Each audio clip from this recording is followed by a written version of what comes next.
Tell him about the time we faced them. All right. Well, as I remember. At Avenger headquarters. Because united, the Avengers are strong. Welcome to the Marvel Evolution Show with myself, Andy Stead. And I'm Jarian Gibson. And I'm Alex Straub. How are we doing, chaps? We're here for our Quantumania preview episode. We're going to bust into some news, and we're going to talk about Quantumania, and we're then going to talk about some sort of general news. But in general, how are we doing, Jarian? I know you've had a long sort of traveling week this week with your work, but are we all settled back at home now? Yep, I got back at home Thursday night. You know, Friday was kind of just a catch-up day, but good week. It was a long week, but it was good to see some people I never met in person, you know, only via Zoom and Slack. And then my manager, who's based overseas, I have not seen him since 2020, so it was good to see him in person after about 3 years now. So excellent. Missed that social piece of being together, you know. Yeah. So, yeah. Alex, how are you? Good. I've gone a little bit nuts and been buying way too many Funkos. I've bought like 3 Funkos recently, and I'm just like I don't know why I do this to myself, but you know, I went on Funko's website the other night, and they had some like 10% off coupon or something, and I was just like, oh no, might as well use it, you know, like so. We all get suckered in. So always looking for an excuse, right? We are looking for an excuse. That's exact. I was going to say that exact same thing. I sort of kind of did that today. We had a bit of an easy day today. And the kids were both busy doing stuff. So I said to the guys about, I said to my wife, I said, well, should we go to the shops and have a little walk around the shops? And she said, oh, yeah, let's do that. Oh, this is a good excuse to go into the comic shop and have a look. And so I bought this because I've been waiting to read Reckoning War for ages. So I bought the Reckoning War. So I'm going to give that a go. Yeah, I like that cover. That's awesome. Yeah, that was the one from last year. So it's got the Watcher on it and the Fantastic Four. And yeah, so it looks... awesome. I've been I don't know anything. Well, I don't say I don't know anything about the story. I do kind of know about the story, but I haven't read it yet. So I'm looking forward to reading that one because that's one of the brand new stories, isn't it? So, so that was good. And but I know what you mean. You sort of go, oh, go on then. I'll get something. Okay, you know. But yeah, that's it. Yep, I just see a couple of comments coming through on the chat. So yeah, as always, guys, if you're listening on any of our streams, any of our channels, drop a comment, say hi. Remember, put your initials at the end of it, and we'll do our best to read out your comments. But let's get started. Oh, actually, I've got one more piece of Marvel merch, but I bought this a little while ago, and it's got my apple juice in it today. Look, Hard cider. But it's Marvel glasses. Look at that. They've got all the little logos on them. Yeah, I bet they were really cheap in the store. I got them about 3 or 4 weeks ago, and I forgot. I've been just not drinking out of them while we're doing the show. And I thought, I'll have my Sunday drink while I'm doing the show with you guys and talking about stuff that I like talking about, and I'll have it out one of my Marvel glasses today. So yeah, it's all good. So should we get stuck into the Quantumania news, Jarian? Yeah, so the way we're going to do today's episode is Quantumania news, Quantumania preview, and then circle back to the other news. So let's get started with Quantumania news. According to Ant-Man and the Wasp, Quantumania producer Stephen Broussard, a 4th installment in the Ant-Man franchise is more than just a possibility. It's already being discussed. We're already thinking about it. It's like every movie's its own battle, and you bear scars of making it and wanting to make it great. But hope springs eternal, and you can start to put yourself back after the journey of making the movie. You're like, yeah, what if we did X, and what if we did Y? Like, the wheels start turning, you can't help yourself, is how he explained things on a 4th movie. Speaking of a 4th movie, and this might be a spoiler, Michael Douglas will be happy to return for Ant-Man 4 under one condition. As long as he could die, he says. Weird. Okay, so he doesn't die. He doesn't die in this movie. Then there you go. Yeah, yep. It's a spoiler without actually being a spoiler, isn't it? You're like, oh, okay, thanks. Yeah. So there's already lots of talk of Ant-Man 4, but it's interesting to know that it sounds like Hank Pym makes it out of this movie. So when we get to talking about the preview stuff, we can cross probably him off the list of dying. Stephen Broussard also addressed Cassie's emergence. I think it's very germane to the Ant-Man film because it's a generational film. The Ant-Man mantle gets passed down from Hank to Scott and now to essentially Cassie. who's almost more of like the new Ant-Man, even though she doesn't go by such, more so than the new Wasp. So interesting that, Van Dyne, Janet Van Dyne, not Janet, Hope. Hope, Hope. thank you. Hope Van Dyne is not called the Wasp, but she's basically the Wasp in the MCU. So it does sound like we could possibly get a passing of the torch in this movie from Scott to Cassie, which we talked about before, that possibly Scott gets stuck somewhere. Scott gets, Scott and Hope possibly come out in the King Dynasty time frame, and that's where they're stuck. And Cassie has to deal with all kinds of things to rally the troops. But what's interesting, though, he went on to talk about the Young Avengers. He says, but a lot of Phase 4 was about introducing the next generation and introducing new characters. I think that's one of the themes the next generation reminds us. And that would be exciting to explore with Cassie going forward, or with any of the new characters like Kate Bishop, people like that who have inherited the mantle and keeping to fight the fight and make the world a better place. But he also said they want to introduce the Young Avengers in the multiverse saga, and that yes, they're going to see them all team up, but no, there's no Young Avengers project in the works right now. Hmm. Yeah. Interesting. Come right out and said it. Yeah. We have some comments from the chat here. Here's a good one. Or is Michael Douglas being really sneaky of hiding his character's death? Misdirection. And it could be misdirection, but yeah, that was an interesting quote. Let me see what else here. On another thing from the chat, I'm with you, Alex, on the recent overpurchasing of the Funkos. That's how Jamie that is. That's Jamie. Yeah, Jimmy Cloud from the group, and she says, "Love the shirt, Jay." So thank you. My nice little egg in the bacon there. I also picked that out, Jamie, straight away. As soon as I come on, I saw the shirt. I was like, "That's awesome! It looks like it's wrapped in bacon." It's back to the Cassie and Young Avengers, that whole process. I kind of like the idea of them sort of passing the torch down, to Cassie. And I was thinking along the lines of, I know we're going to talk about this a little bit more as we get into our sort of little Ant-Man preview. But with Hope and Cassie, I wonder whether the both of them make it out, and Hope kind of has to go to the Avengers, and Cassie kind of goes to the sort of Young Avengers as such, and they kind of band together two different teams to to fight Kang going forwards. Yeah, it'd be interesting to see how all that pans out with where things are left at the end of this film. Definitely. Jeff Loveness on developing Kang, jumping off of Loki, where he's more of a whimsical, kind of like an unexpected character. We just wanted to break expectations with this third movie. I think everyone kind of maybe expected a funny or goofier Ant-Man villain. And so Peyton Reed and I said, no, let's put Ant-Man up against the most dangerous villain in the multiverse, and let's do the opposite of what you saw in Loki. Let's make this the worst of the worst. So that's interesting. It's funny because this movie definitely does have like a tone shift, because the previous two movies, I mean, they've been kind of serious, but I mean, at the same time, they've been very comedic, and Paul Rudd's a very comedic person. So this one, I mean, you literally have one of the most serious villains in Marvel, which is Kang. So, that'll be a really interesting thing to see on screen and see how that affects the overall tone of the movie. I think there'll be a real contrast shift, from one moment to the next moment in this movie. We've seen in the trailers, haven't we, those kind of, like you say, those comedic, those jovial moments where he's signing his book and, they're getting out of red carpet premieres and stuff like that. And then all of a sudden we're going to get this kind of complete shift where, the contrast between those moments and then the sort of danger moments really shifts, So yeah, that'd be interesting. Yeah, as soon as we see that little beacon into the quantum realm, we're in that room we saw in the trailer, that's when that tone's really going to shift at that moment, because you see Janet's expression. She's like, turn it off now. She knows the danger. So yeah, sure. Kevin Feige also said on Quantumania being the most important movie since Endgame. Of all of our films we've done since Endgame, this is the one, Ant-Man the Wasp Quantumania, that connects most to the bigger picture. And that's what I'm excited about. Phase 4, we introduced a lot of fun characters on Disney Plus and in theaters, all of whom will be very important going forward.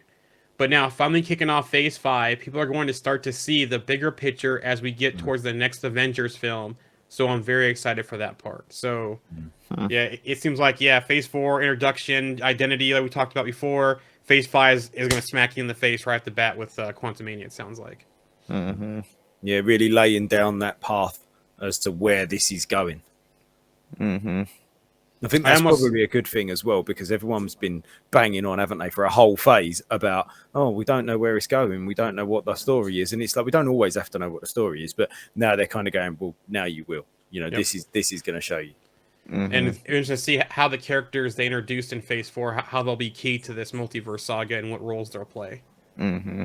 And I mean, I feel like the expectation is that Kang and his variants and many personas, they'll be like kind of the centerpiece of Phase 4 or 5 and maybe 6 too, if that's correct. So with thinking about that, like you kind of have this great villain that's really gonna just kind of be everywhere. So it doesn't have to be all at one time, and we Mm, never know when we're going to get more, and we never mm. know when we're going to get less. Yep. So that's like the beauty in that villain. Yeah, for sure. Wouldn't it be great if we've kind of we can looking ahead just a little bit, but sort of complete this saga, this phase, and then just completely unexpectedly, somewhere in phase 7 or 8 or whatever, Jonathan Majors just turns up as the Scarlet Centurion or something, Yep. or just anybody, something, and we're like, oh wow, yeah, I forgot about this guy. We forgot that this is what he does. Hmm. Speaking of Kang, Jonathan Majors on Kang being a Nexus being. Yeah, of course, who is Kang? I think there's a question that we all will be answering for a very long time. I think the quick answer to that is Kang is a time-traveling supervillain who is also a Nexus being, which leads to this idea of variance. There's multiple versions of Kang, versions being variants. They occupy different universes, multiverses, and they have different intentions. They're all different beings, and yet something that I'm still working on and continue to refine and refine and refine to something as a through line between them, and that to me is the Kang gene. Hmm. So Yeah. Interesting. he also talked about being stuck in the quantum realm. He says King the Conqueror, who we met last night, some met last night. This is after the premiere. Is stuck in the quantum realm, and he has some issues with some guys, some variants, and he's not happy about it. When he was down there, he met Janet, and yeah. So he has issues with some of the variants. This almost sounds like that one true Kang and some Council of Kang stuff mixed in type of Hmm. storyline that we're going to see between now, the King Dynasty, and Secret Wars. Where Yeah. Kang has been like banded to the quantum realm, like trapped there as a punishment or whatever by other Kangs almost, Or the and Council of Kangs maybe have trapped him maybe there. maybe he who remains was on that council that put him there. Mhm. That's exactly what I was going to say. It harks back to what he was saying, and he's kind of like, if I'm not sitting here, it'll be one of my variants, and you won't like them. And I think that almost sounds like that's exactly what he's done. That He Who Remains version has put this version and locked him in the quantum realm as such, Yep. Mhm. because this version is quite dangerous, and if he gets out, he's going to be, he's going to cause chaos. It was Well, the one and he, they couldn't defeat, the one they couldn't stop. So Mhm. that's the only way they stopped him. Putting which him in the quantum realm, yeah. Yeah, which I mean, he even named Kang the Conqueror. He said, I've been called many things, a ruler, a conqueror, like, so like kind of like almost like a premonition that he's coming. Evangeline Lilly wants to do a Wasp solo movie. She goes, well, I'm going to make a pitch that I think it might be time for a Hope Van Dyne spinoff for a Wasp standalone film. Do we agree? Anybody going once, going twice? She went on to say she started the film as a very cold, very detached, very insular woman who was independent and not reliant or really intimate with anybody. And now suddenly, I mean, we've evolved through this third iteration of the story where she's redeemed her relationship with her father. She's reunited with her mother. She has fallen in love with Scott, and she's like a stepmother to Cassie. She went on to say, it was really good for me. It felt like we were entering a space that I was far more comfortable in. I was like, okay, this is my jam now. Now we're talking about space where I thrive, which is more dramatic material. And I was excited to dive in with Michelle and Michael. So that's Hmm. interesting that, are we going to get that? And I know Andy said before that her taking that role like Janet did in the Avengers and the comics and the cartoons, and seeing her kind of lead that, and if Leadership role. the events of this movie have her, like you said earlier in the show today, banding them together for a team to fight back. Yeah. But just before I touch on that, and if I apologise if I'm killing your name here, but is that Gavanch? Hi, Gavanch. I see you've just said hello, so hello to you too. Just drop your comments, and if you've got anything, oh, there you go. And as if like magic, Gavanch drops a comment. Yeah, need a solo film for Black Knight. Yeah, that'd be interesting. I can't wait to see more Kit Harington as Black Knight for sure. Yeah, how and where we'll see him will be interesting. So who knows? Yeah. Back to Hope's solo movie. I just as you were saying that, I'd never thought about it before, but as you were saying that, I was kind of thinking, linking what you said that I've said before about that more serious leader type. Be interesting to see her have a movie with the likes of Nick Fury and Agent and Maria Hill, and maybe if Emilia Clarke is playing Abigail Brand, but in that kind of shield environment, trying to navigate her way into that leadership role of the Avengers. Do you know what I mean? More sort of just learning. She's already a little bit like that, isn't she? A little bit spy-ish, a little bit. She does deals with, she went to see Sonny and she breaks into places and things like that. So that sort of espionage lifestyle might actually fit her quite nicely. And if she went and got some real training from SHIELD, obviously her dad worked with SHIELD before. So, there could be that kind of attachment there, couldn't there? Mm-hmm. Yeah, because right now there really isn't an Avengers team really in the MCU. No. You have people out there like Rhodey's still out there, Banner's still out there. We know that Clint's still out there too, but they're kind of all over the place. They're kind of scattered right now. So will she be that person to go to somebody to kind of get them together? Because we have a new Cap, we're gonna have a new Iron Man, a new Panther. There's even a new Hulk with She-Hulk. So yeah, it's gonna be interesting to see what role she plays in making that them band together. Mm-hmm. Feige did respond about a Hope solo film, a Wasp solo film. The opportunities with the MCU are endless as they are in the multiverse. So we'll have to see what happens in the future. So the last bit of Ant-Man news is that there are 3 new Marvel Legends episodes for Quantumania on Disney Plus. Ant-Man, Wasp, and Hank and Janet. So all of them will have their own episodes. Watch the Ant-Man one. Yes, yeah, it's good. I watched the Ant-Man. Yeah, it's great. And again, we've seen all this stuff before, but put it together and you see these characters. I mean, so when was we introduced to Ant-Man for the first time? 2015, I believe. Mm-hmm. So we're talking 8 years ago. So it's 8 years of content, and we've had Scott Lang as Ant-Man in our Marvel lives for 8 years. And when you see it all put together in a sort of 6 or 7 minute video, you kind of realize that, again, how many characters he's interacted with.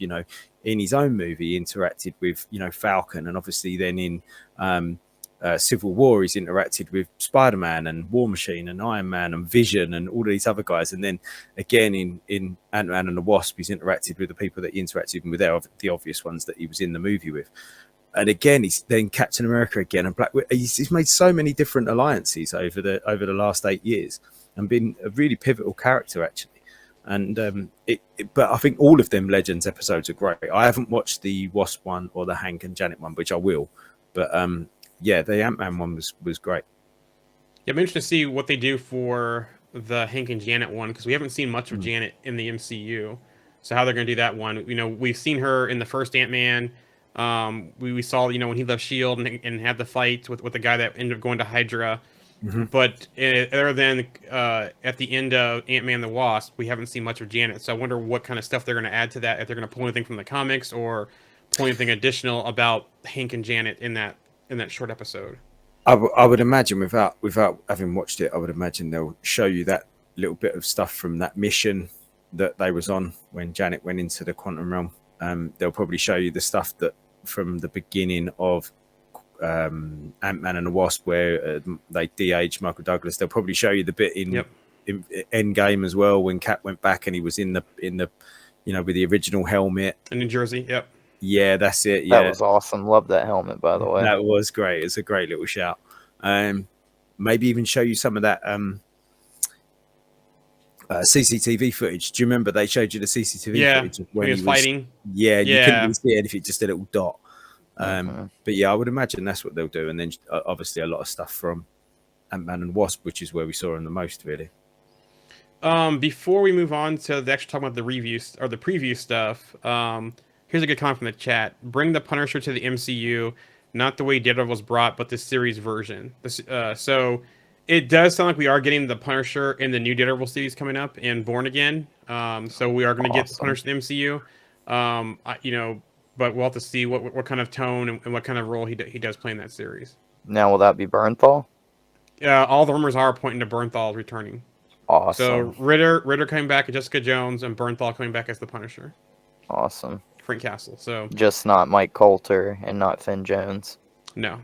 Okay. That's a shame. Like I said, I've been doing. To be fair, I've dropped off my rewatch actually, and I think it's because of that shift change in Punisher, where it was very much its own thing. And not that I disliked it, I just haven't got into it.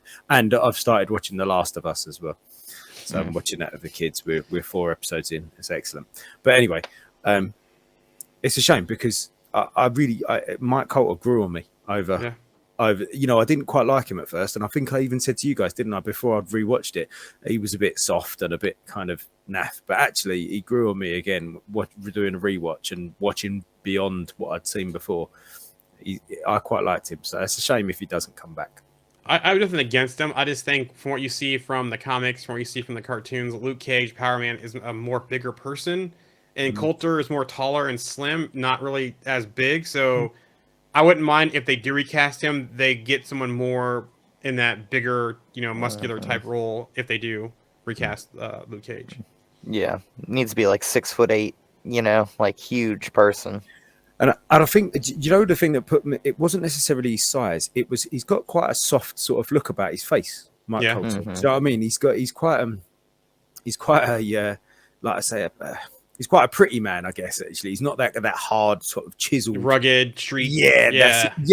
That sort of street look. He's got a nice face, hasn't he? He's like a nice, he smiles. He's a nice guy. I don't want that from Luke Cage. He's a hard bastard.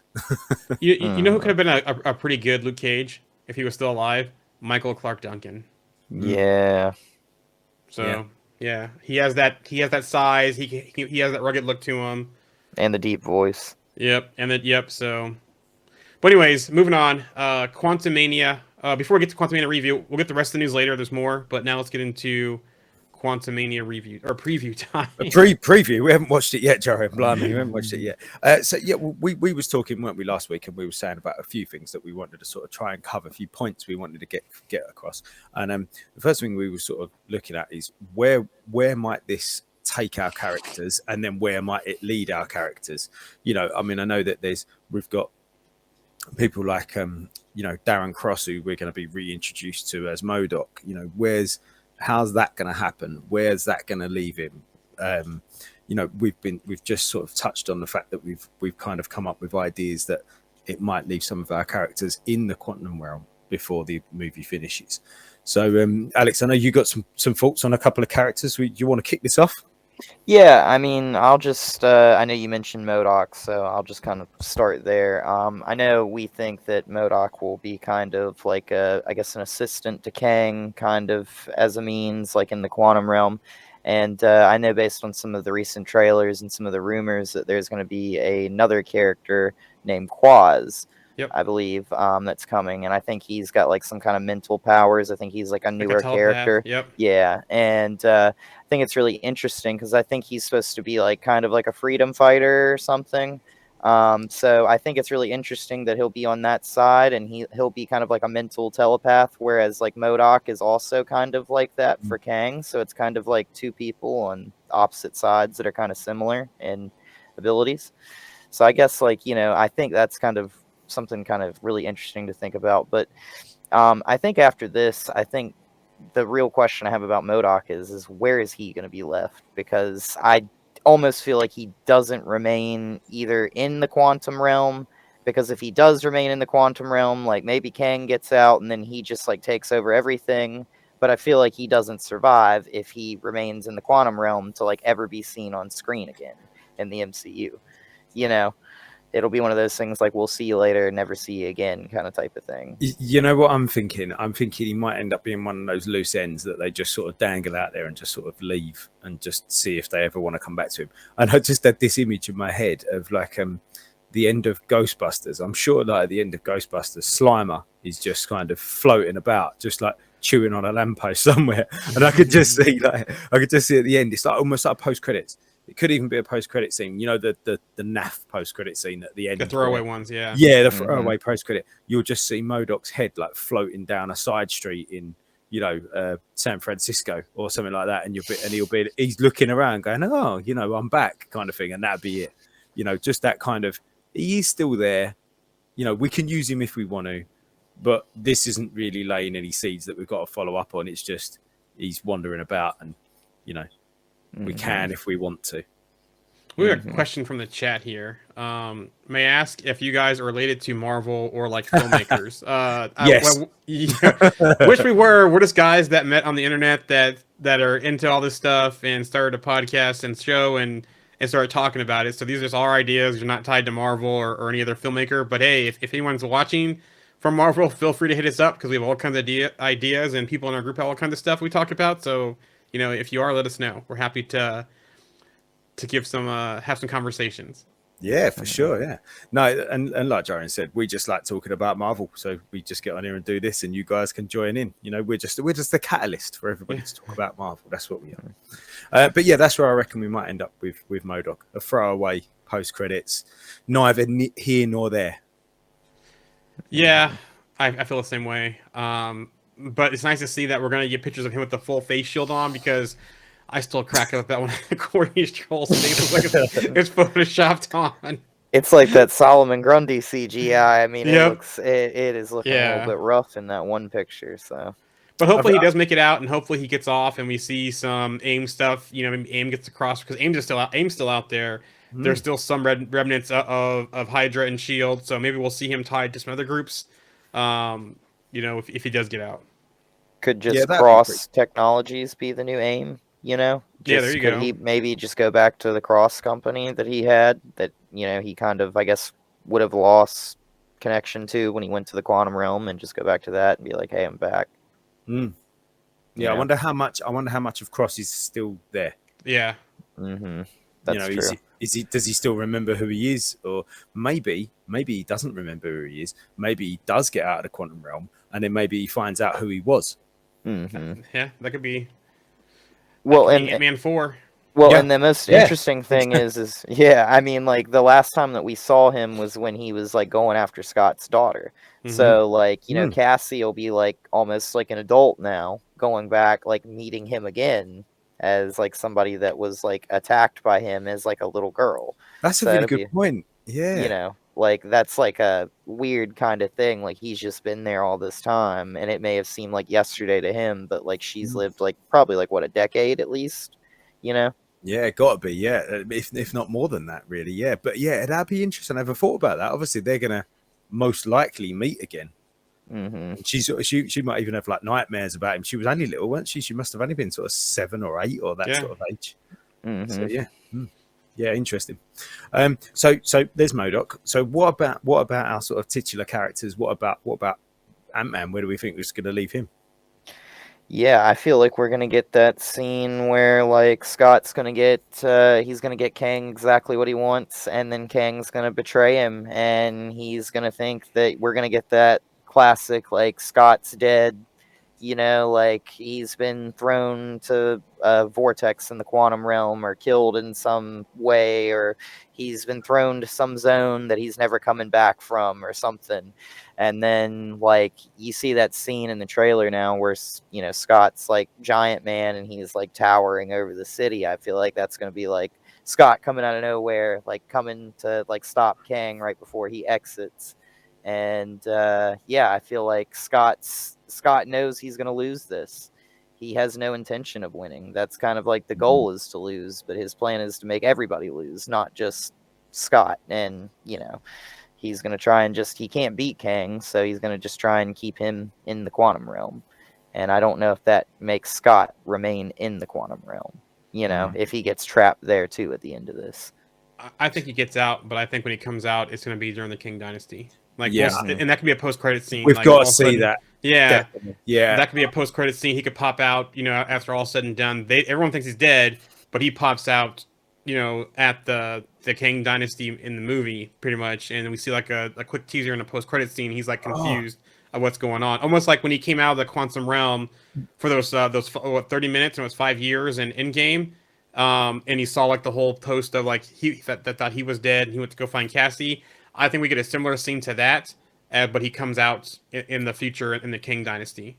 so sorry, Alex, hold on 1 second. So in movies they do that thing where they start. So Deadpool did it, didn't it? It started the movie, not halfway through, but 30 minutes in, and then he goes, "Let me catch you up," and then he shows you. I wonder whether this is like the ultimate version of that. So we're going to see Scott at a moment in time in the Kang Dynasty, and then that's it. We won't see him again until we see the Kang Dynasty, Yep, and then exactly. we'll see that moment in the Kang Dynasty. And we'll be like, "Wow, we saw this like 2 years ago in Quantumania, and now we're here." Exactly. That'd be And pretty cool, wouldn't it? and it could be a combination of him and Hope, him and Janet. I think Cassie's getting out of this, but I don't think Scott's gonna be one of them that trapped. And maybe it's him and Janet, or him and Hope, or him and Hank. Well, to see, or all of them except for I just Cassie. really like that idea of that Planet of the Apes moment. He sort of wakes up, he gets out, and he's like, "What is going on? What's happened? The world's completely changed." From the chat here, I just can't see them starting Phase 5, killing off a major Avenger. So I'm thinking Scott will ultimately survive, but the end credit scene shows wherever his predicament is. And exactly that's what I'm thinking. They're not going to kill him off, but they're going to put him in basically in the Kang Dynasty. And that's up to mostly likely Cassie, but maybe Cassie and somebody else, maybe Hope, to either find him or start assembling a team to because they know Kang is coming. Yeah, I think it would be also really interesting if they also had, say, Ant-Man and the Wasp maybe get lost in two different time periods when exiting the quantum realm. So you have one that ends up like 2 years apart from the other one when they leave. So let's say one pops out in 2025, one pops out in 2027, and the one in 2025 always thinks the one that was in 2027 is lost. That would be like kind of kind of that same idea that like Cassie was kind of like, I was always like hoping that my dad would be out there somewhere when he was lost in the quantum realm for all that time. Yeah. So I like that. Yeah, they could really put a play back and forward on times and different things that have happened, and in the two previous Ant-Man movies, couldn't they? I like that idea. They could kind of, it's almost like retconning, but without retconning, it was always written into the story like that. Yeah, I like that. I think one of the most interesting things about this movie, though, is all these random people and beings that are in the quantum realm. Like, where did all these people come from? Are they just like people that just kind of fell through the cracks of the multiverse that are just kind of like in the foundation of that, which is like the quantum realm, that it's kind of like the basis for everything? Like, where did these people come from? Were they forced there? Are they all like people that were like imprisoned there? Like, who knows? It's I saw an actress. She was in Z Nation, funnily enough, as a freedom fighter, and she's playing a freedom fighter in Quantumania. And so, like you say, she's one of them. Where's she from? Is she human? Is she from some other planet? Like you say, were they born in the quantum realm? Are they this kind of like a little bit like the Void, where they're like snippets from the end of time? Kind of like we think with America Chavez, we think is born outside of the multiverse and maybe possibly in the quantum realm. Those people, is that what the TVA is at as well? So there's all kinds of things that they possibly get answered about that in this movie between now and Loki season 2. Yeah. Yeah, that's what I think you said, Alex, didn't you, on a post earlier on today about really looking forward to Loki season 2, and I think it's got so much bigger implications now than I think we thought Loki season 1 would have. I feel like with Loki's character, I mean, like in a lot of mythology, Loki's kind of this character that gets stuck in loops and he can't ever really like break the cycle. So I feel like the beauty in the show Loki is you can have him like basically having a different story every time, but you can almost have him ending up in the same way at the end of season 2, where it's like he thinks he's broken the cycle again, and then the beginning of season 3, if we get one, is him like right back in the same thing, like going through it again, like, all right, here we go, like, yeah, like, you know, round 3, like this time.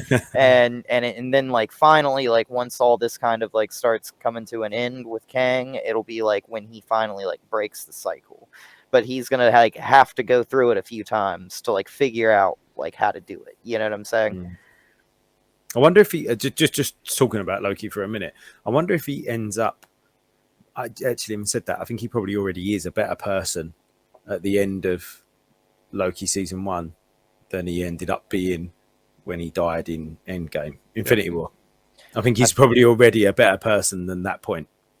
I feel like this is the best version of Loki, and the only way that that could have happened would have been if he met another version of himself. Yeah. Through the multiverse, so that's why he's kind of like an externality. He's like an anomaly almost. So, yeah, a couple of questions from the chat here. What do you think? Does Chris Hemsworth appear in the, or where do you think about Chris Hemsworth appearing in the next Avengers movie? That's a good question. So I'm trying to figure out how he fits in the saga, from the multiverse saga. You know, is he going to be in that state where he's kind of just chilling out there and, you know, in New Asgard, or is he actually going to be part of this new Avengers team that ultimately forms up to take on King? I feel like his daughter is going to be a threat to Kang at some point. Gore's daughter. Yeah. Was it Eternity? Love. Yep. With her being tied to Eternity. Yep. Yeah. So I feel like Eternity is going to be probably like a big weapon that is eventually used against Kang, because it seems like Eternity is probably like maybe a multiversal being. Like it's kind of like something that's like beyond just this universe. It's like, so I mean, it has the ability to change, like basically give somebody one wish in said universe, but it seems like, you know, it's almost like a god to the gods almost in a way. So, and then the follow up with that one, also, he is diagnosed with a disease and he has taken a break from acting. He wasn't diagnosed with the disease. What happens is he knows he's susceptible to it, and that he's taking more time right now with his family, but he has no disease right now. Just to be clear. Yeah, he certainly doesn't have a disease, but basically he had lots of tests done for the new show that he did for Disney Plus for Limitless, and there was a specific gene that they detected that has been shown to be a sort of a gene that can predispose you to things like Parkinson's and Alzheimer's. So he doesn't actually have any disease. He's just got a gene that can predispose you to those problems, but that doesn't mean he's going to get them. And then just a follow up: does he appear in any future movies? Right now, he's not slated to appear, but I know they've talked about another Thor movie. They talked about him doing more appearances in the MCU, but nothing is concrete right now. Last thing from the chat here.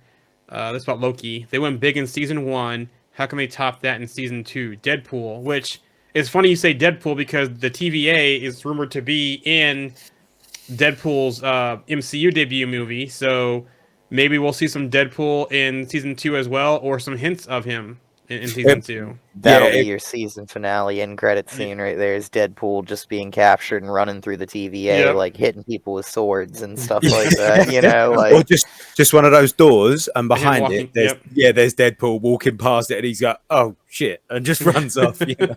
But I mean, he's kind of a problem himself because he has his own time travel device. So, like, you know, like, and like they bring him in, and if you like kill him, he comes back to life. So, like, and it's not magic. You know what I'm saying? Like, so.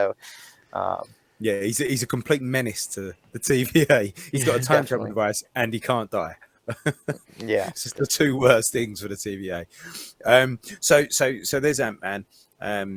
We kind of touched on it a minute ago. Janet and Hank. You know, I mean, with what Michael Douglas has said, it might be misdirection, but you know, are they both going to get out of this? I can't see it. I reckon someone's got to die, surely. I'm curious. Go ahead. I was just gonna say, I feel like Janet's gonna have to pay her penance to Kang, because Yeah. I feel like she betrayed Kang at some point, and she like knew he was up to something, knew that he had some plan, and then was helping him, and then probably like took a part of his ship or something and threw it somewhere beyond his reach, and now he's gonna send Scott in to go get it, and that's gonna be like why Scott is like recruited by Kang, is because Kang's like, I don't want to die doing it, so I'll send him in there, you know. And because Scott's kind of been to like the smallest little like darkest point of the quantum realm, so more or less. So I'm curious to know what her whole power set is, because we know that at the end of Ant-Man and the Wasp, she came out with powers. You know, she partially healed Ava Star. mhm. So, you know, how does she get those powers? You know, and what is the extent of those powers? But I do think if anyone dies in this movie, I think Janet's going to pay the price. Mhm. Yeah, I think you might be right there. And lastly, before we move on to sort of other areas, where do we think this is going to leave this version of Kang? Because obviously we can't talk about Kang as he's all over the place. But where's this version of Kang going to be left? What do we think? I could see the Council of Kings watching him. They've described this as being the Warrior King, so I'm not 100% sure if this is the Conqueror version that we're going to get. And maybe they're all watching and seeing what he can do to kind of learn from it, and maybe you know he wins, but ultimately he loses because another king comes in. Maybe the Conqueror King shows up and says, you know what, you couldn't get it done. Now it's my turn. Mhm. Yeah, I agree. Yeah, I personally just feel like I think it would be really interesting if we saw that this was like Kang number two, the first loser, if you will, to He Who Remains. This is the one that was like kind of like such an issue that he kind of put him like in the space in between spaces where like he can't really get out and cause any problems. And you know, this is maybe like one of the more evil versions of Kang.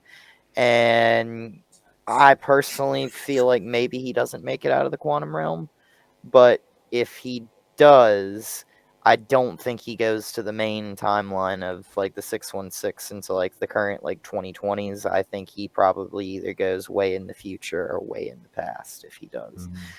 And who knows? Becomes a yet another version in the past, maybe. Maybe this is like his like path to being Ramatut, like, you Yeah, know. yeah.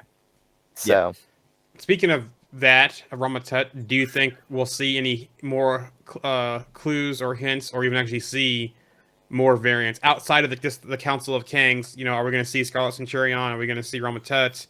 You know, are we going to Immortus, see Immortus, Victor Timely? You know, are we going to see Mr. any of Griffin. Mr. Griffin, any of these people? Because I I'll probably say this for later on in this chat, but I rewatched Ant Man and the Wasp, and I have some very interesting questions about the events that we saw in Ant Man and the Wasp. The Well, buyer. That's one part of it, but not just the buyer. Other clues in that film, but I'll talk about that later. well, you talk about it now because this kind of relates to what we were saying a minute ago about what Alex was saying about that kind of whole sort Okay. of referring back and like that is. I mean, comics have retcon stuff. They retcon stuff all the time. It literally happens almost every month. So there's Okay. another retcon. Do you know what I mean? And this might be one of those things that they can refer back to, and it's a nice way to link these movies with Kang. You know. Okay. So first of all, if you're gonna watch anything, if you had to watch one thing before watching Quantumania, watch Ant Man and the Wasp. The reason why, the beginning pretty much explains the Ant Man movie, explains what happens to Janet, explains all that information. It also goes through and talks about, you know, with Janet's powers coming out, the quantum realm, other things down there. So this movie is a pretty good movie to explain everything with the Ant-Man franchise so far. You don't have to watch the first Ant-Man. You don't have to watch Civil War. You don't have to watch Endgame or anything like that. Watch this one. I think the only relevance to Endgame for Ant-Man is the time heist, which I'll get to in a second. But first thing, Elias Starr, right? Kicked out of Shield. He worked with Hank Pym. He built his own quantum tunnel. He was doing the research that which caused an accident. That accident is how basically Ava Star slash Ghost got her powers. One, who was he building the tunnel for? Remember, he is not a part of Shield at that point. He is building a tunnel for somebody else. So there's clue number one. Number two, Sonny Birch, who is a special buyer, right? Who is he trying to get this information from? Why is he so interested in the quantum realm other than technology. Also, too, the component that Hank and Janet or Hank and Hope needed to help find her mom was something that Sonny Birch had. What technology was that component? Who did he get it from? How did he acquire it? That's number two. So I feel between that and those two, and also then Shield recruiting Eva Star in to do assassinations, that kind of stuff. Why did they recruit her? They knew that it was Quantum Tide. Was someone in Shield also in this? So three things there, and everything. If you look at this movie, points to Victor Timely, right? In the comics, Victor Timely was always trying to acquire tech, that kind of stuff, to do things. And this whole thing with Ant-Man and the Wasp, all these little breadcrumbs in there, point to me that it's Victor Timely is the one on the outside who's trying to get things together, or mass technology or functionality to be able to get into the quantum realm to get somebody out of the quantum realm. And so go watch Ant-Man and the Wasp again if before you see this. It's all themed through that movie, kind of like a subtle background theme, and sometimes it's actually in the forefront. So it could be like him trying to like get Pym particles, or its knockoff cross particles, I guess we'll call them. And which, I mean, I think the beauty in Kang too is like Kang is a time traveler, so he can go past, present, future and get technology. This technology could be lost. It could be like, technology from different points in time, technology that's not discovered yet, technology that has a basis on something in the past that we already know. So like you can do that where you can kind of play with that a little bit and have somebody like, Victor Timely like come in and definitely be doing something like that. I think it's a great idea. And my other question here too is that Cross is down there as MODOK now. If he does remember some things, he can say, "Look, there's Hank Pym out there. There's Scott Lang. They have this tech that's better than my tech." And somehow, could they be communicating outside of the quantum realm to someone like Victor Timely as well? We knew that Scott and Janet communicated because she put an antenna in his head, but you don't need that whole thing for him to have some way to communicate out to somebody in the world too. So all that kind of stuff is in there and it's right there, but they don't really put it out there for you. You kind of have to, think about things as you're watching it. So, so a couple of things there. So it's almost like prison.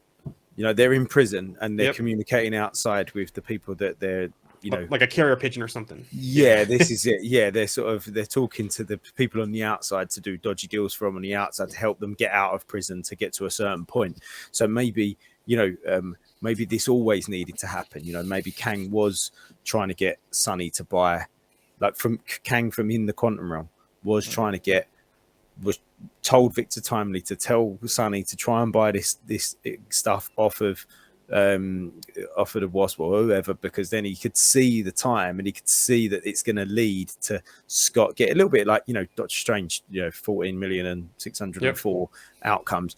Everything had to happen like this to get to this point, to get Scott to get to there. Like Kang could see it happening, and that's it. He had to make sure that happened for him to get there. But then the other thing, like you said about the messaging, and it just reminded me of is it Looper with Bruce Willis and Joseph Gordon-Levitt, and they scratched messages into their arms. Yes. Yeah. So I wonder whether like you could almost, it's something similar to that, where like you could think something, and if you've already lived that moment, you then remember it at that time. Do you know what I mean? Yep. I wonder whether there's some sort of connection like and that. It goes back to the whole variant, Nexus being type of thing. And exactly like how Wanda could basically jump into other Wandas. Yes, same concept. Yep. But the other thing too is also think about it, is that Sonny Birch also had ties in the FBI, which means that Sonny Birch also probably had hooks into S.H.I.E.L.D., and that's why I mentioned the S.H.I.E.L.D. thing with Ava, because you probably have people in S.H.I.E.L.D. too, or ex-S.H.I.E.L.D. to help technology as well. Now, the other last thing is I mentioned the time heist, which I think all the time heist did was put Scott Lang more on Kang's radar with the time heist, especially when they pushed time through Scott at first. But then when they did the whole, one, Scott being trapped in the quantum realm for that long and the energy around him, two, pushing time through him, and through the time heist, I think that's what really put Scott Lang on Kang's radar was what happened in Endgame as well. Do you think that, Scott being, I guess, like, missing at one point in the quantum realm and then making it out and then missing all that time and then coming back in Endgame, may be kind of like a blip on, say, like He Who Remains and other variants' radar, because like it's like he's in the timeline, then he's out, then he's Yep. in the timeline, then he's Exactly. out. You know what I'm It's like saying? Gap- So it's, like- Even the yeah. TVA, maybe the TVA and whoever the TVA is, and the TVA is talking to King too as well. Yeah. Like a gap and- in employment. Yep. The government, like, what was you doing in those 5 years? Well, and the funny thing about it too is like, you know, they know that he's like tied to PIM particles, so like they probably know that, like, you know, even though he's not a PIM, like he directly is like working with PIM particles, so that's probably the reason why. So, you know, who knows? And it's similar to that whole conversation. 'Cause it looks like in the trailer, we're getting a similar conversation between Scott and Kang that Thanos and Tony had, right? You're not the only one blessed with knowledge and this kind of stuff. I've heard of you, this kind of thing. That same conversation is a very nice parallel that we're going to have between Scott and Kang that we've seen in the trailer so far, too. Because, like, you're not the only one who's lost time, you know? And, you know, they're kind of going through that whole conversation. So it's interesting to see how King knows all this, you know? And the whole Nexus being variant thing and them being tied to each other. Is that how, with whoever's leading this outside in the real world for King? Speaking of parallels and villains and conversations and things like that, and this is totally off, you know, besides the point. There's a moment in Infinity War where Doctor Strange is that moment where Doctor Strange is waiting for Thanos, and Doctor Strange is sitting in the exact same way that Thanos is sitting when Thanos is waiting for Tony, Steve, and Thor. Oh yeah, to come downstairs, and it's great. And they must have done that on purpose. I'm not necessarily saying that Doctor Strange did it on purpose, but the filmmakers must have done that on purpose. Like, he's exactly the same, that he's sitting in the exact same pose, and I love it. It's great. It's like a reflection almost. Yep. Yeah, absolutely. Yeah, that's it. Just waiting for them to come to you to kind of kick this ball up, you know, kick this thing going, you know? Yeah, that was good. Anyway, carry on. Well, that's my thoughts on that. So. That's you done. I'm out. I'll get my coat. Yeah, we said about the characters. We've spoken about what effect this might have on a lot of other things. But where would this sort of we spoke about what effect it would have on the characters. What effect might this have on the rest of the MCU? Like, what about other films, other characters, other projects that are coming up soon? Do you reckon this is going to directly affect them, or is this going to be something that's running in the background? Are we going to see almost, because we've said before, haven't we, about the sequel to Quantumania, for example, is going to be Secret Invasion. But are we going to see anything in Secret Invasion that's been impacted by this? Do you know what I mean? When's the next thing we're going to see that's going to be really impacted by this movie? I don't think we'll really see anything until we get to Loki season 2, or Loki season 2 will explain more, because of what we saw at the end of Loki season 2 with the with He Who Remains, the statue, all that kind of stuff, and everything changing. So I don't think we'll see much impact. The only thing I can see is kind of like what we saw with Earth's Mightiest Heroes, where King is popping up in various places, just doing calculations to see what's going on, but not actually impacting those projects. Because if you look at the slate up until the King Dynasty, I don't really see much directly being tied or impacting anything other than him popping up and kind of looking at things, or maybe we see a variant pop up, you know, for some reason. But other than that, I don't really see anything. I feel like we're gonna get probably like two different things here. I feel like, you know, at the end of this, we're gonna have Kang basically like maybe escape, and we're gonna have the beginning of that like Bruce Banner moment where he comes, somebody comes running, you know, like Kang is coming kind of type of thing. I feel like that's gonna probably set up some stuff for the Avengers, because they're not really gonna know how to fight this. You know, this is gonna be like a war on multiple fronts and different times. And yeah, I forget what my other point was. Come back to me on this, but I was kind of lost in that thought. But yeah, come back to me. I'll get back. So it'll come back. Hold on one second. So what you were saying, actually, my thought's gone there as well. Blimey, we're all going blank. Joey, and go. So what if, back to what you said earlier, what if King just goes right to the future after this, right? We don't see anything, and then we don't see him until like the King Dynasty, but there's something that happens before that kind of fast forwards us there, maybe.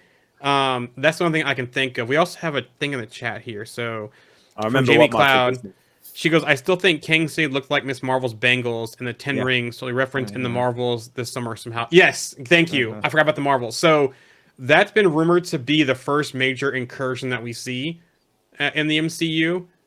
So I think that the Marvels will probably be the next thing that ties. I forgot all about the Marvels. Thank you, Jamie, for typing that. I think the Marvels will be the first directly tied project that we see to this outside of Loki season 2. And we'll see, maybe are those the quantum bands really that are the Bengals, that whole switch between Kamala and Carol as well at the end of Miss Marvel season 1. So if any project, that's the one project I think that'll be tied to this. I forgot all about that movie. And I I'll was, just throw this. I'll just throw this out there. The other second part was Loki in credit scene is what I think we'll get.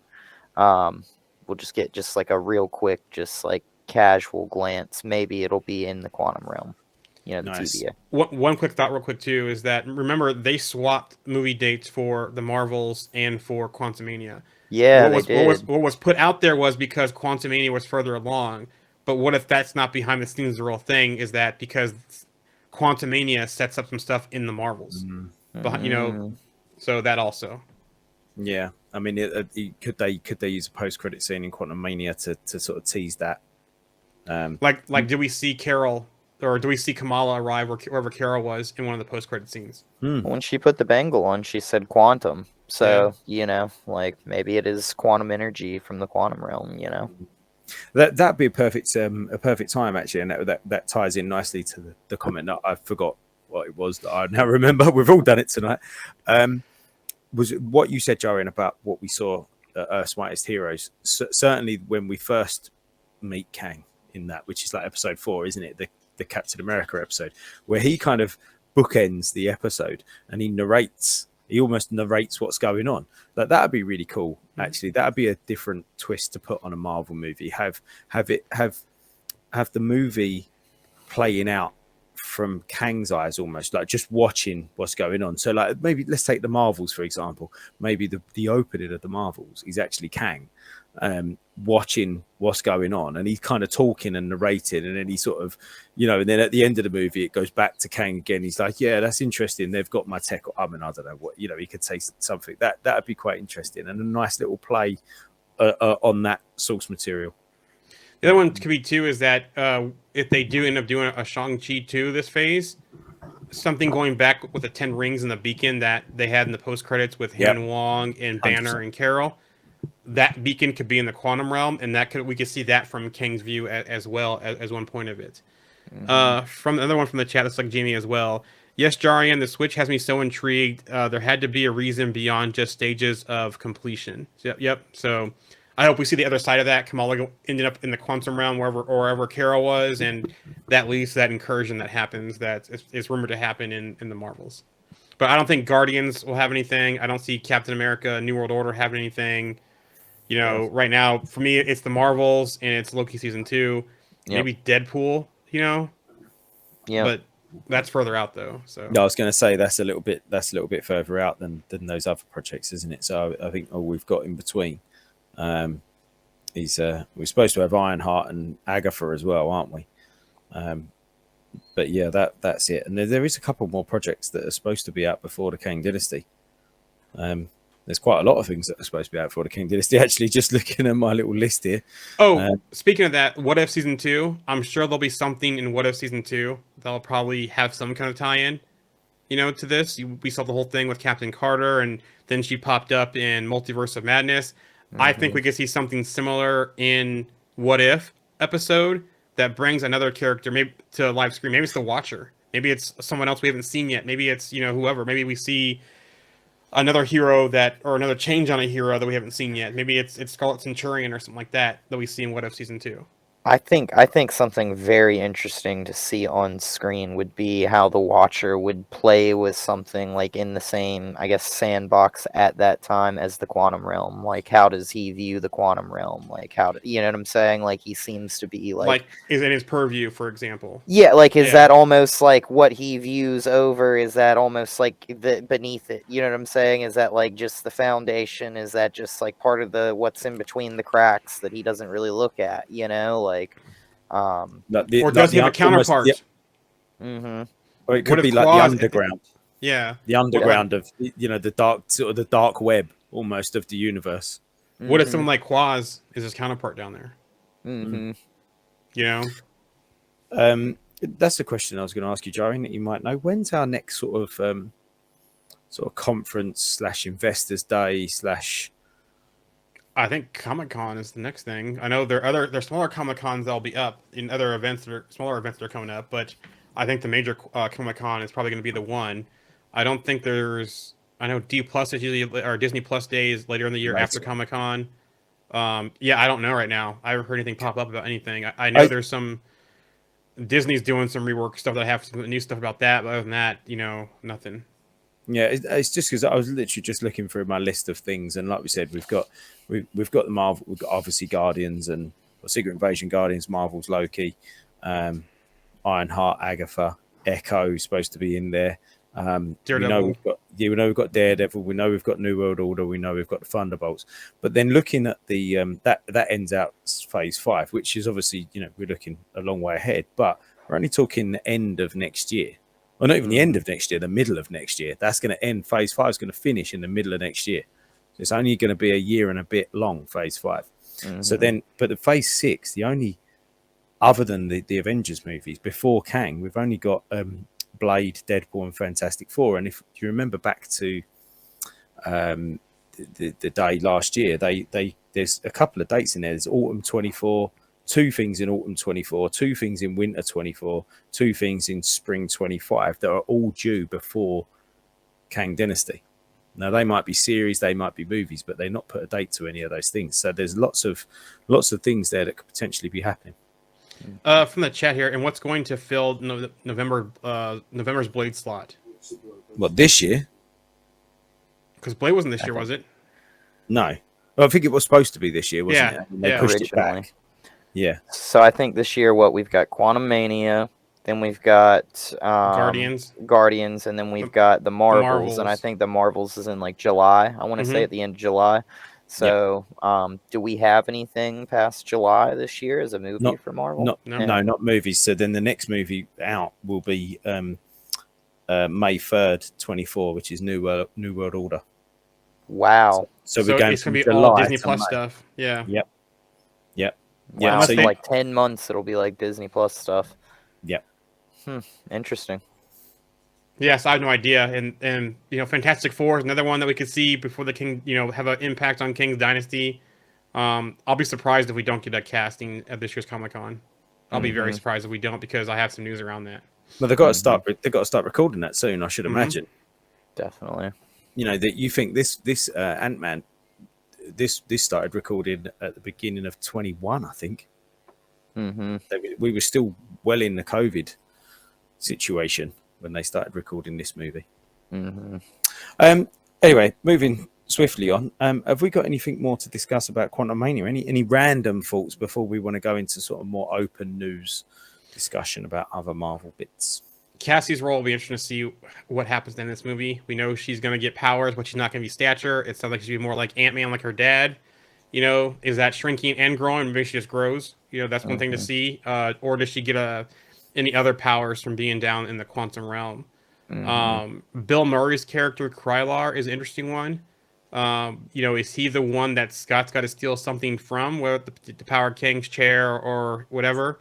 What role does Krylar play in this whole thing? I think he might be like the leader of this rebellious group. Rebellious group, yeah. Yeah. Or Last Line of Defense down there, yeah. Yeah. Does Janet have a relationship with him also, as well as with Kang when she was down in the quantum realm? I want to see her backstory too, of what she went through. They have to do some kind of montage of that in this film.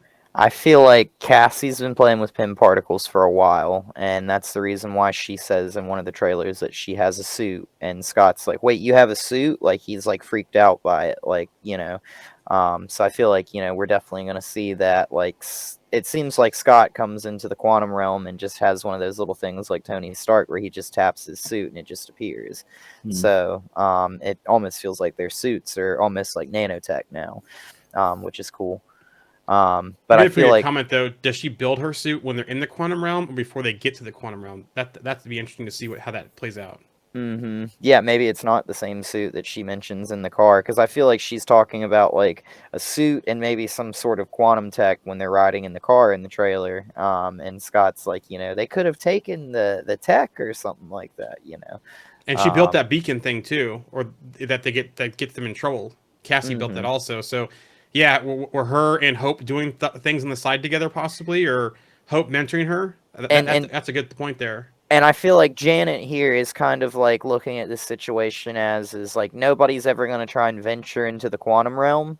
So if I just don't talk about what happened there, I don't really have to tell anybody about like the entire backstory about it. And then here we are, like you'll notice like Janet will probably be like, oh, like, you know, like I can't believe you're trying this. And then once she realizes that it's actually about to work, she's gonna be like, oh no, like please don't do this. Like, you know, like you're making a mistake. Like, and then this is suddenly going to be when Janet's like, let me tell you about everything that happened while I was down there. And this is going to be her like revealing her hand, if you will. I think we might see Cassie and Hank, you know, maybe encouraging Cassie to do certain things and to build certain stuff, because I can't see, is Cassie really just doing this all completely off of her own back? Like, she all of a sudden became a quantum physics genius, or is, you know, where she got that kind of knowledge from? She's not going to get it from Scott. I don't see Hope being that irresponsible, but I do see Hank maybe not necessarily Hank manipulate. and Janet? No, I don't think Janet, for what Alex just said. Oh yeah, because, true. Yeah. Because she's kind of like, I don't think anybody's going to go back down there. So I'm, like I said, I'm just going to, nobody should go back down there. But Hank's probably, you know, his cogs are going. He's an inventor. He's a scientist, and he's going to be inquisitive. He's going to want to know more. And if he's got this young mind that he's willing to do stuff that he can sort of use, not manipulate, maybe manipulate. I mean, Hank, what, you know, he seems like he can be a bit of a, you know, arsehole. Manipulated Scott in the first movie, so well, this is it exactly. Yeah. So maybe he's manipulating Cassie now, because there's no way Scott would even let her do it. He wouldn't let her do it, would he? And I don't think Hope is that. I think she's too, you know, by the book, and you know, I don't think she would do that. And Janet wouldn't want her to. So I'm going to go with Hank. I was going to say, I feel like the use of like Pym particles have gotten kind of careless in this movie. Like you see, like they order a small pizza and then use it to make the pizza large, you know? And I think there's like a scene where they're like standing outside of some event and it says something about like a food foundation or something. So it just makes me think, after seeing that scene in the trailer where they make a small pizza into a large, like maybe they're doing something with food or something, you know, like, but like, I mean, like, I feel like Hope could definitely probably be like pushing Cassie along here, and kind of like maybe Janet, like, kind of just didn't realize that this was going on. Right. And then kind of like, oh, like, what have you done? Like, stop this right now. Cut it off. Like, you know, like, and that's how they end up in the quantum realm almost. Yeah. You know? So we have some stuff in the chat here. First one, I'm going back to something discussed earlier. I've been thinking this version is the Conqueror and the counselors who trapped him in the quantum realm. He said something about wanting to find the people that put him there and burn them out of time. So it led me to think that, sorry, it's rewinding a bit. I'm multitasking today. And that's exactly what happened. You know, they could have trapped him there. The council could have. And that's why he wants to get out, kill everyone that wronged him, and become the one true king. Yeah. The next one of the trailers just came out showing, she is showing Scott her suit, and he's surprised about it. So she has to build it while she's down there.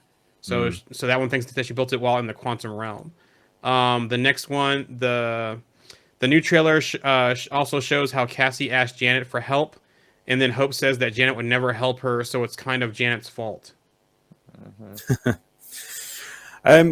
Just looking at the time and being conscious of the fact that it is Super Bowl, and I can imagine that a lot of guys that are listening want to get onto that one. Shall we wrap up our Quantumania? Yep, let's hit the news now and just crack out some news for the next sort of 15 minutes and then call it a day. Yeah. Yep. So moving on to the news. Fantastic Four news. Matt Shackman confirmed that the production for the film of Marvel's First Family is scheduled to begin early 2024. And right there, that's why I said I think we're going to get the cast at Comic-Con or Disney Plus Day this year, because they'll have to have a cast in by there to start production in 2024. Yep. He says movies have different journeys and momentums, and schedules are a little bit mercurial. And so when the Fantastic Four opportunity came up, it was just too hard to pass up. And to go back home to Marvel, a place that I worked on WandaVision at, with those people who are wonderful collaborators. It's really a family there, and to be able to go back and tackle something I truly love, and they're very similar in some ways. They both were launched in the 60s at the same time. They're both about optimism and looking to the stars, and technology can solve everything. And they're about family too. The family you have, the family you make. So they're aligned in many ways and speak to my heart. And equally, I'm so excited to be working on Fantastic Four. So Yeah. he Very also addressed casting rumors. He said all the casting stuff you see is just rumors. We are early in our process there. We have nothing to announce right now, and certainly when we do, we'll let you know. So, like I said, they're gonna have to wrap this up soon because those big shows are coming up, fast. Will come up fast on them, and if they're gonna start production in early 2024, that cast has to be locked in. Yeah, sure. So, Wonder Man. Finally, Marvel has confirmed Wonder Man. It's been out there and talked about, but they haven't really said anything. There wasn't anything about the stuff last year at any of the events. They announced their schedule, but Stephen Broussard has confirmed Wonder Man. He said Wonder Man will be definitely influenced by the comics. One of the things we're excited about it is that it's going to feel very unique. It's going to feel like anything you've quite seen in or it's not going to feel like anything you've quite seen in the MCU before, and the kind of stories we can tell on Disney Plus, which has been fun. Like streaming serialized storytelling is a totally different muscle. He also had comments about horror in the MCU. He basically said that War by Night was just the beginning of MCU horror. Well, I say that they're starting to introduce some cool characters that are in the darker side, the monster side, and the supernatural and the occult in a very organic way, as you're seeing these characters that pop up. I think in very organic ways, it feels like there could be ways to continue those stories in ways that feel very fresh and new, and keeping our toe in that horror side of things. So, Interesting. which there is the rumor that the Man Thing special will be, this year for the Halloween special. So interesting to see what happens with those when they finally announce it. I'd like to see those all of those characters just put in different, a little bit like WandaVision, what they did with the TV show, where they kind of went, well, we're going to take this genre, we're going to take this decade of sitcom, and we're going to put these characters within that. I'd like to see if they took different styles of horror and kind of played with the horror characters and put them in a different style. So we've seen that kind of that old sort of that art house horror with Werewolf by Night, and I wonder what other sort of sections of horror they can use with different characters. If they could pair a character with a different style of horror, that'd be interesting. I also could you put like Amphibian and vampires and a mummy and Werewolf by Night and Man Thing, and just put all these characters and just do something really neat with them. This is it. Cool. LSPC 2 is how Blade ties into all this, and how all this ties into the greater MCU as well. Mm-hmm. So the supernatural has a lot that they can do with in the MCU if they choose to do it. Yep. New World Order, Leela Taylor in the film as Sam's love interest. Could this be who Zosha Roquemore's role instead of Diamondback? So there's been some rumbles about that actress's role in the movie, that she could be Sam's love interest, and that they have history, him and Leela Taylor in the comics. So instead of being Diamondback, it could be Leela Taylor. So that's something to keep an eye on. Bucky is going to appear in the film. It won't be a significant role and only a brief appearance. So, yeah, I wonder, he'll have a cameo and then he's out. So I'm interested to see how he plays. But yeah, everything that's talking about New World Order is that Bucky plays no significant role in it at all. But it's good he gets a cameo. Maybe in the beginning, maybe a flashback or something between him and Sam before he went off to do whatever. Maybe something, because New World Order is out before Thunderbolts, right?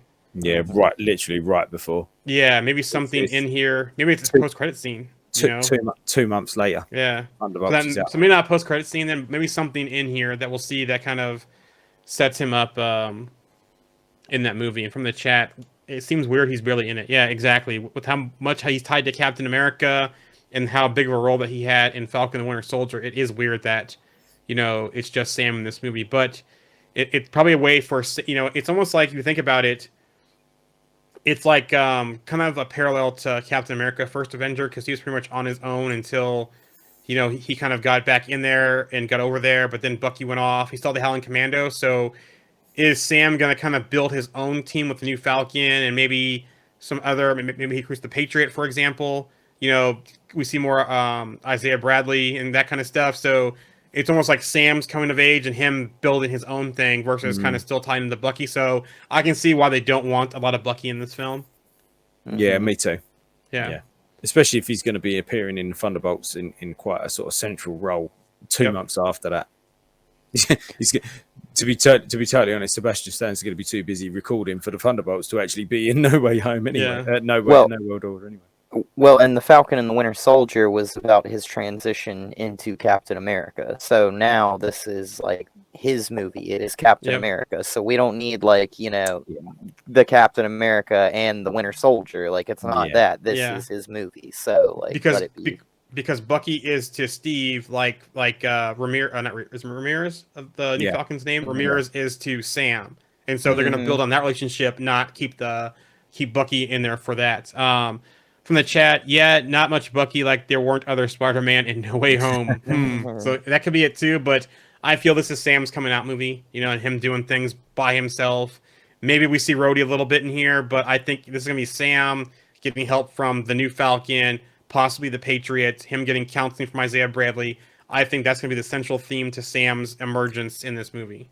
And unless just thinking about this for a second, unless Sam and Bucky are opposite sides of the same coin.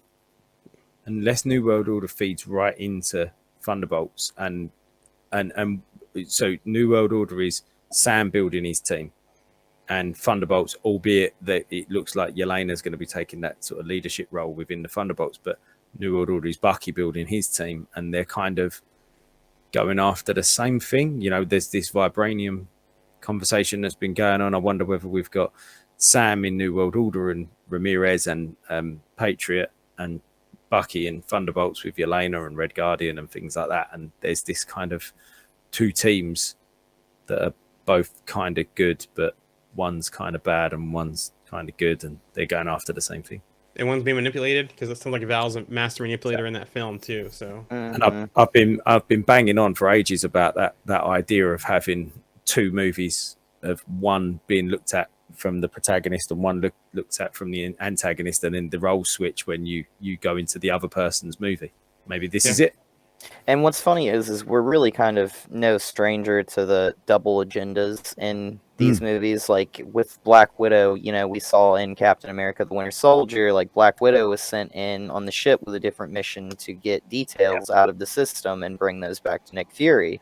And Cap was like, what are you doing? Like, this isn't part of the mission. And it was one of those, no, this wasn't a part of your mission. This was my mission, And I feel like we're going to get that with a lot of these members on the team with the Thunderbolts, where Yelena's going to be like probably one of the ones who's most in the know. Bucky's going to think he's probably the most in the know. But it's going to really be Yelena, because she's been working with Val for all this time, and Val's been sending her on little side missions, so she's got like a little bit of a rapport, and Val's going to probably be like, I want you to kind of steer this ship here a little bit, and some Spider-Man news. Spider-Man Noir live action series in the works at Amazon. The untitled series will follow an older, grizzled superhero in 1930s New York City. An individual with knowledge of the project says the show will be set in its own universe and the main character will not be Peter Parker. This is the second known project based on Sony control over characters at Amazon, Prime Video, and MGM Plus, which the other one is the Silk one.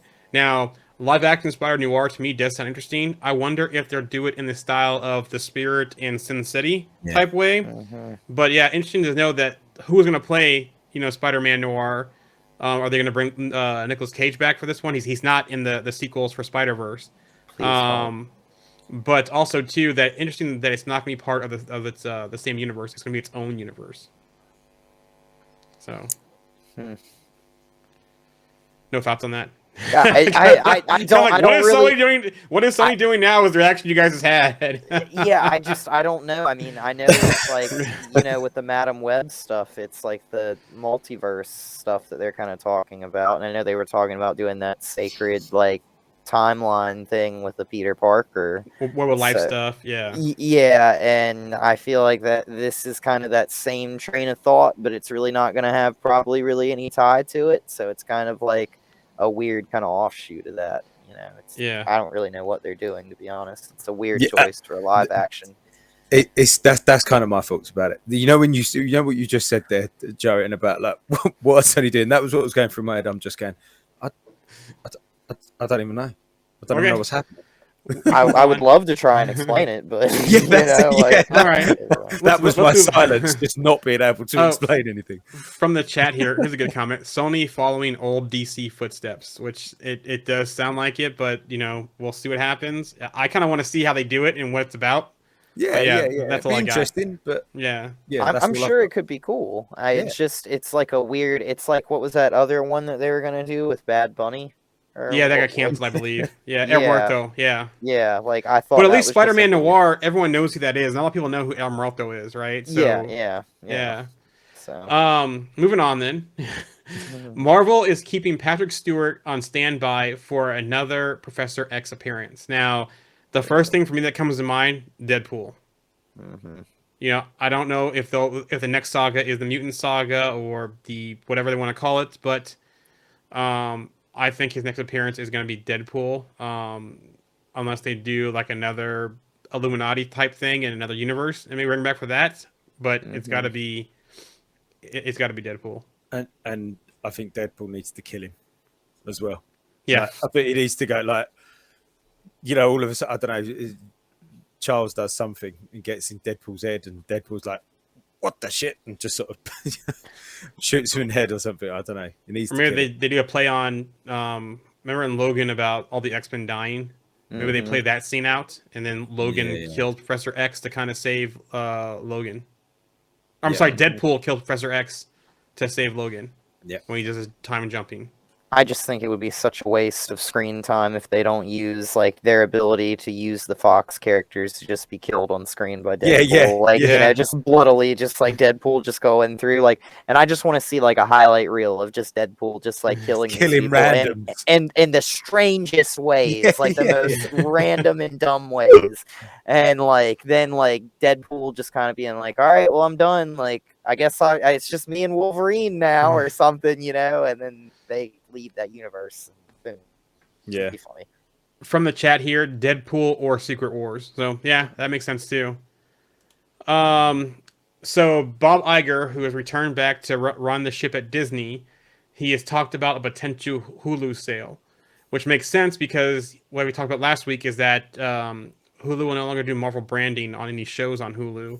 You know, namely Hitmonkey Season 2 won't be Marvel branded. So he said everything is on the table right now, so I'm not going to speculate whether we are a buyer or a seller of Hulu, he said. But I obviously have suggested that I am concerned about undifferentiated general entertainment, particularly in the competitive landscape that we are operating in. And we are going to look at it very objectively and expansively. And just for context, Comcast and Disney inked their deal in 2019 of May, which gave Disney control of Hulu. Comcast has the right to sell its ownership stake at Disney as early as January 2024. And conversely, Disney can acquire Comcast to sell it at that point. Also to add, Disney Plus dropped 2.4 million subscribers in the last 3 months of 2022, making the streaming service's first decline since launching in late 2020. Wow. So, and that's the estimates of their quarterly earnings that Wall Street estimates. I think that leaves them with about 250 million subscribers. Yeah. So I'm not surprised. You know, you think that the cost of living is soaring. You know, people are looking at subscriptions and things like that, and questioning whether they've got the money to keep these things up. So that I'm not surprised at that. But it sounds like a lot, and it is a lot. 2.4 million subscriptions, but you know, I probably wouldn't surprise me if people are sharing passwords and things like that. You know, I don't think that necessarily equates to a drop in viewership overall necessarily, but who knows. And I mean, I honestly feel like this day and time that like most people have begun to realize that the beauty in streaming services with subscriptions means that when you're not using one, you can cancel it for a little while. Yeah, like there's no contract. Yeah, why use it or why pay for it if you're not using it? You know, like it's just sitting there. And so when did Miss Marvel finish? That was when did She-Hulk finish? That was the last one, wasn't it? That was in the fall, wasn't it? Mm-hmm. Yeah, it must have been October, November. Mm-hmm. I think it was Must more have been October. November, Yeah, October, wasn't it? October. Yeah, so if you beginning of think, November, somewhere in there. so Yeah. do you think from Marvel fans' perspective and Star Wars fans, when Star Wars, I think Book of Boba Fett finished earlier on before that as well.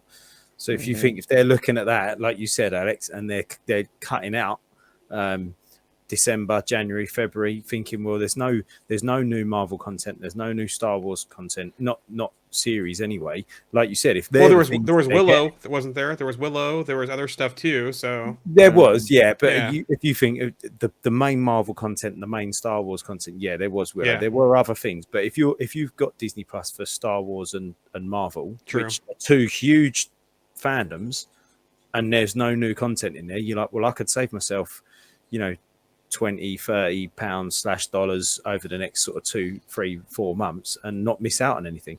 And here's the thing too with Hulu, because Hulu has live streaming. They have other shows on there. You can get packages with Hulu, Disney Plus, and ESPN Plus. So It's Hulu like, actually has an interesting grab in here, because in ESPN Plus as well, because ESPN Plus has sports going on all year, even UFC fights and other stuff.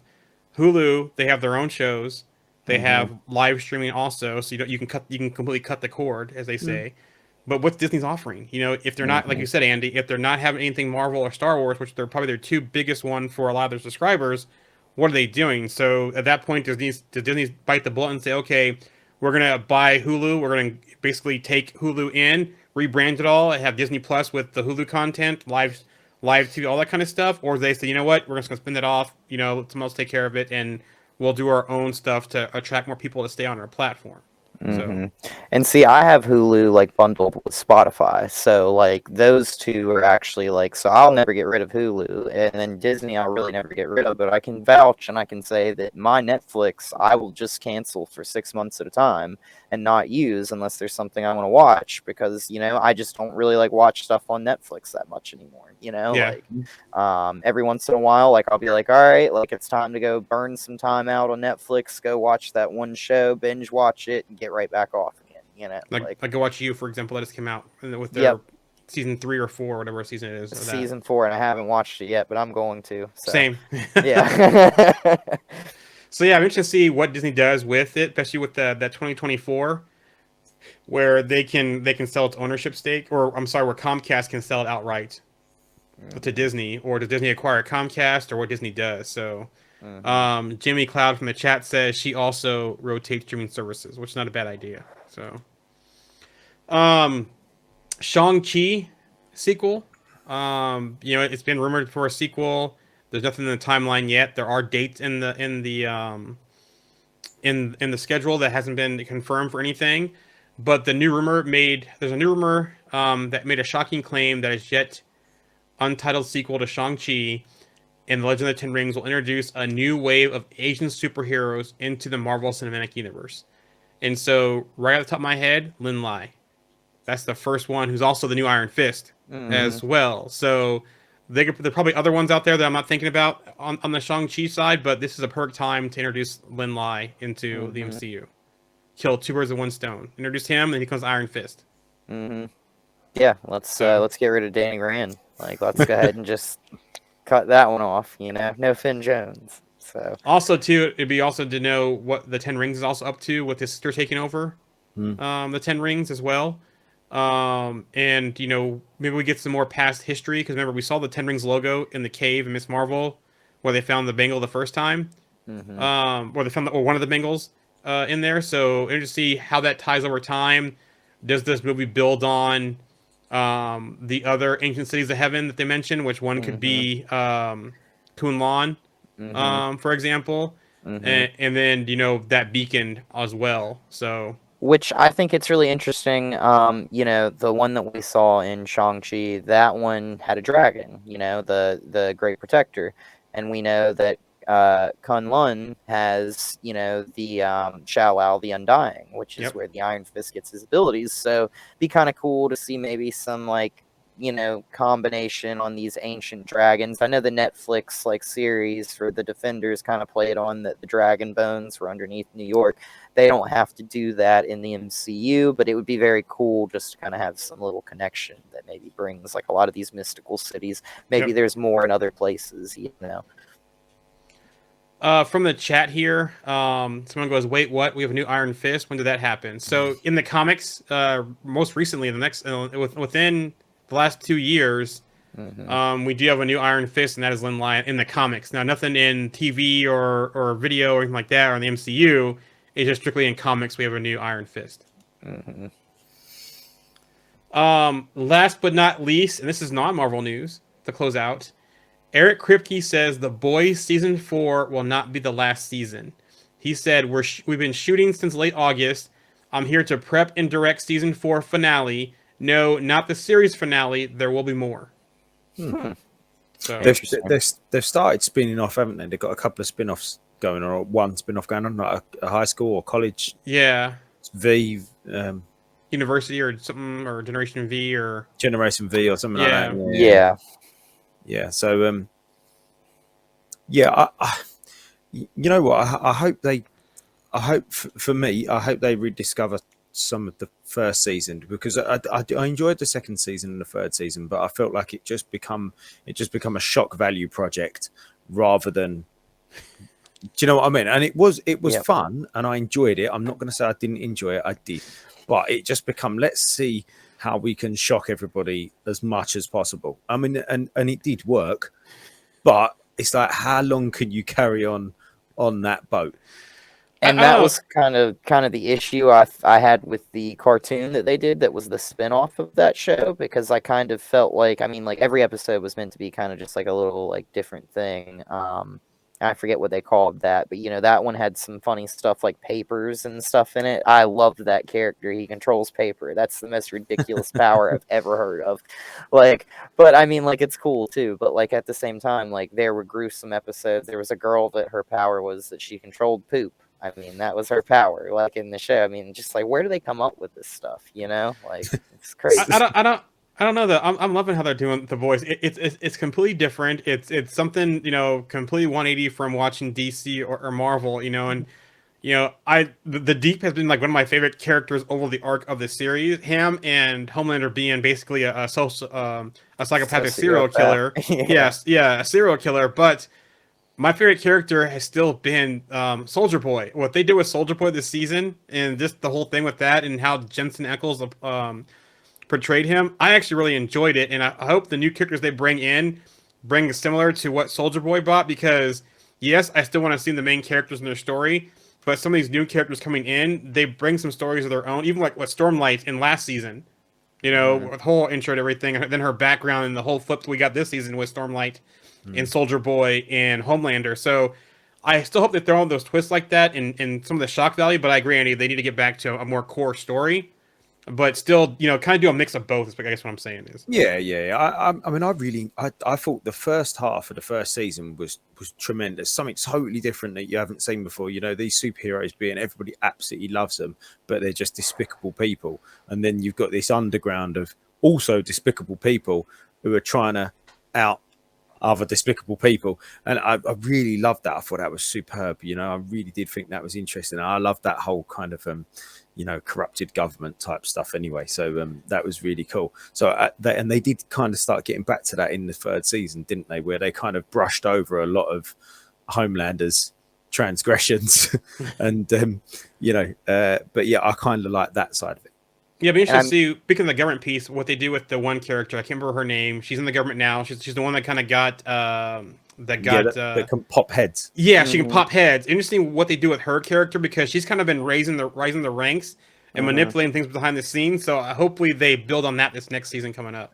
So my theory is for her that she's going to end up being the president of the United States, because she's like a senator or a House person now in Congress, and there is like a storyline for them where Homelander kills the president of the United States. So I'm pretty sure that it's going to end up where like maybe Homelander and her square off, and she's going to be president. and it's going to be one of those, hey, can I pop your head before you can kill me type of things, and it's going to be like, you know, her versus Homelander, and then we'll see what happens. So, It also is interesting too that she gave her daughter powers too at the end of last season. yeah, Yeah. and they didn't really like shed light on that, on what those powers were or what the side effects might be, because some of the powers don't always come out the best, you know. Yeah, Like, love sausage. yeah. And the other weird thing is we had the girl like a couple seasons ago that had the same head popping abilities that escaped from the asylum that has just disappeared. They Yeah. have completely forgotten about that character. They have just not acknowledged her, and she just like kind of wandered off. Yeah. And she was the one with the short hair that was like Mhm. in there with the I cannot remember his name, but he's the knockoff Pyro, the guy who played Lamplighter. Lamplighter. Thank Yeah. you. Yeah. But Bobby Drake. That was Bobby Drake, Yep. wasn't it? yeah. I mean, which is funny because he played Iceman. Yep. And Iceman. played Yeah. Lamplighter in this, you know. That was so totally arranged, wasn't it? That was. Which I think the beauty in this show is you get a lot of cool cameos for characters like that we would love to see certain actors play. So like, you know, like I know that we saw like Jeffrey Dean Morgan play Thomas Wayne, which played, you know, which is Batman in one universe. I've heard the rumor that he might play like Tech Knight in this, which is like their version of Batman. I thought that was a cool idea. Like, I don't really know how serious that is, but I thought that would be fun. Like, Yeah. and Eric Kripke can do that. I mean, he brought Jensen Ackles in from Supernatural. That's how we got Soldier Boy. You know, Jeffrey Dean Morgan, he's another Supernatural person. You know, they could just bring in Jared Padalecki now, and now they've got the whole three. And I mean, it's one of those things where it's like a James Gunn kind of type thing. He's worked with these actors before, and you're going to probably see more actors that he's worked with just make more and more appearances and cameos in these shows. From the chat real quick, The Boys is awesome. It's its own thing for sure, but also puns both Marvel and DC. And I like the no holds barred, nothing is off limits aspect. And then the last thing here from the chat, love Kamiko. She's great. Oh, she's awesome as well. Kamiko and French's relationship, the whole thing, they're actually awesome as well. Absolutely agree. That's one thing that I've really enjoyed throughout the whole 3 seasons so far. That dynamic between them is great. Absolutely brilliant. I think in comparison to like something like Echo, I think that the Hawkeye show with Echo, like using her character and a character like Kimiko, like I think it's one of those things where for you to be able to communicate a lot with silence, it's very hard to do and do the right way. And I feel like both those characters nailed it in both the MCU and in The Boys. So. Agree. Yeah. Yeah, they're sort of their facial expressions, like their eyes, just of that sad or surprised look. Yeah, really, really good. Yep, agreed. Should we wrap it up there then, lads? Yeah, let you guys get off and watch the football. Yeah, my wife's team's in it, so I gotta go support her team. You gotta go and support it, mate. You gotta go and do your duty. Guys, absolute pleasure. Everybody that's logged on today and dropped us comments, thank you very much for that. Enjoy Quantumania this week. This time next week, we'll be doing our Quantumania review episode. So if you haven't seen Quantumania by next Sunday evening or afternoon, please don't tune in.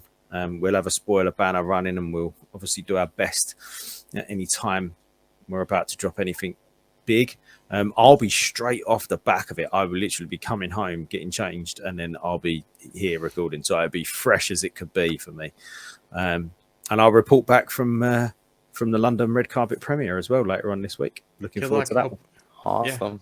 Yeah. Also, don't forget like and subscribe where you listen to us at. So wherever you hear the recording, and also to give us a like and a follow on YouTube, on our not Facebook page right now, but when it comes back up, YouTube, Twitch, Twitter, and Trovo as well. Also, we have our Instagram as well. Awesome. It's been a pleasure. Take care. Bye. See you guys. Why don't you tell them about the time we faced you? All right. Well, as I remember, At Avenger headquarters,